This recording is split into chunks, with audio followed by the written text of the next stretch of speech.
A fé é o firme fundamento das coisas que se esperam e a prova das coisas que se não veem, porque por ela os antigos alcançaram testemunho. Pela fé entendemos que os mundos, pela palavra de Deus, foram criados, de maneira que aquilo que se vê não foi feito do que é aparente.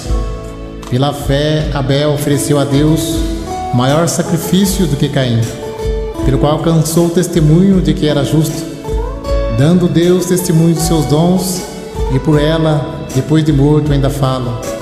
Pela fé, Enoque foi transladado para não ver a morte, e não foi achado, porque Deus o transladara, visto como antes da sua transladação alcançou o testemunho de que agradaram a Deus. Sem fé é impossível agradar-lhe, porque é necessário que aquele que se aproxima de Deus creia que Ele existe e que é galardoador dos que o buscam. Pela fé, Noé, divinamente avisado das coisas que ainda se não viam, temeu e, para a salvação da sua família, preparou a arca, pela qual condenou o mundo e foi feito herdeiro da justiça, que é segundo a fé. Pela fé, Abraão, sendo chamado, obedeceu, indo para um lugar que havia de receber por herança, e saiu sem saber para onde ia. Pela fé habitou na terra da promessa, como em terra alheia, morando em cabanas com Isaque e Jacó, herdeiros com ele da mesma promessa, porque esperava a cidade que tem fundamentos, da qual o artífice e construtor é Deus. Pela fé também a mesma Sara recebeu a virtude de conceber e deu à luz já fora da idade, porquanto teve por fiel aquele que lhe tinha prometido. Pelo que também de um, e este já amortecido, descenderam tantos em multidão como as estrelas do céu e como a areia inumerável que está na praia do mar. Todos estes morreram na fé, sem terem recebido as promessas, mas vendo-as de longe e crendo-as e abraçando-as, confessaram que eram estrangeiros e peregrinos na terra.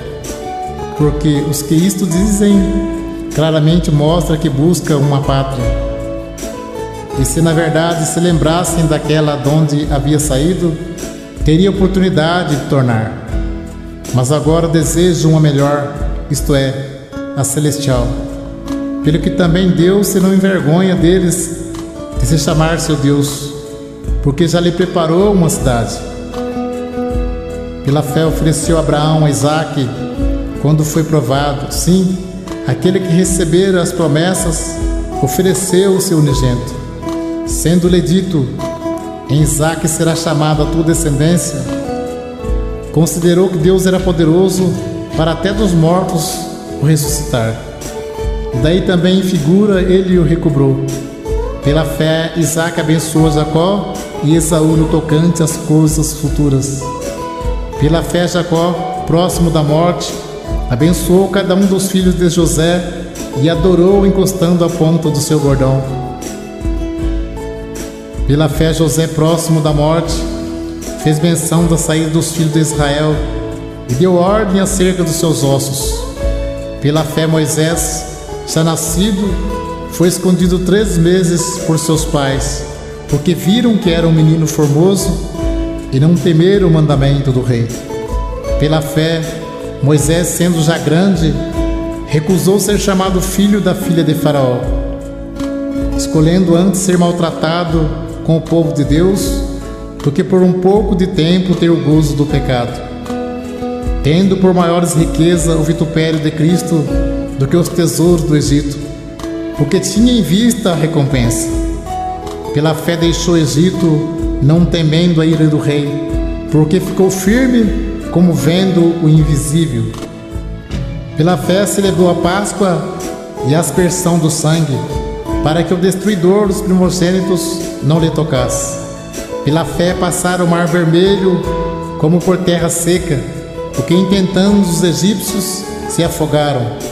Pela fé caíram os muros de Jericó, sendo rodeado durante 7 dias. Pela fé Raabe, a meretriz, não pereceu com os incrédulos, acolhendo em paz os espias. E que mais direi? Faltar-me-ia o tempo, contando de Gideão, e de Baraque, e de Sansão, e de Jefté, e de Davi, e de Samuel, e dos profetas, os quais pela fé venceram o reino, praticaram a justiça, alcançaram promessas, fecharam as bocas dos leões, apagaram a força do fogo, escaparam do fio da espada, da fraqueza tiraram forças, na batalha se esforçaram, puseram em fugida os exércitos estranhos. As mulheres receberam pela ressurreição os seus mortos. Uns foram torturados, não aceitando o seu livramento, para alcançarem uma melhor ressurreição. E outros experimentaram escárnios e açoites e até cadeias e prisões. Foram apedrejados, cerrados, tentados, mortos ao fio da espada.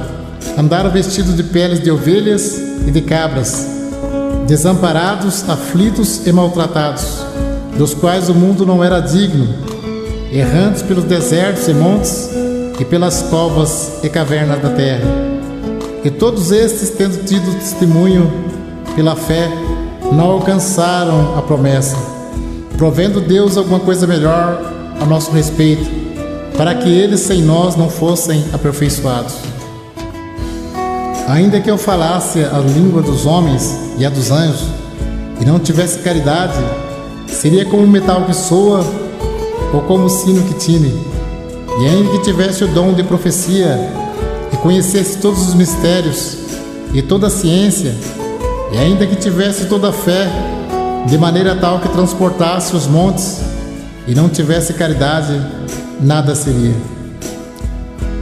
E ainda que distribuísse toda a minha fortuna para o sustento dos pobres, e ainda que entregasse o meu corpo para ser queimado, e não tivesse caridade, nada disso me aproveitaria.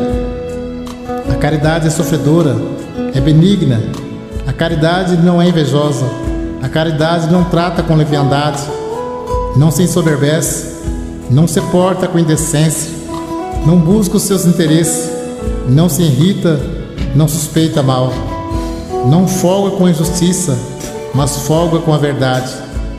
Tudo sofre, tudo crê, tudo espera, tudo suporta. A caridade nunca falha, mas havendo profecias, serão aniquiladas. Havendo línguas, cessarão. Havendo ciência, desaparecerá. Porque em parte conhecemos e em parte profetizamos. Mas quando vier o que é perfeito, então o que é em parte será aniquilado. Porque agora vemos por espelho e enigma, mas então veremos face a face. Agora conheço em parte, mas então conhecerei como também sou conhecido. Agora, pois, permanece a fé, a esperança e a caridade. Estas três, mas a maior destas é a caridade.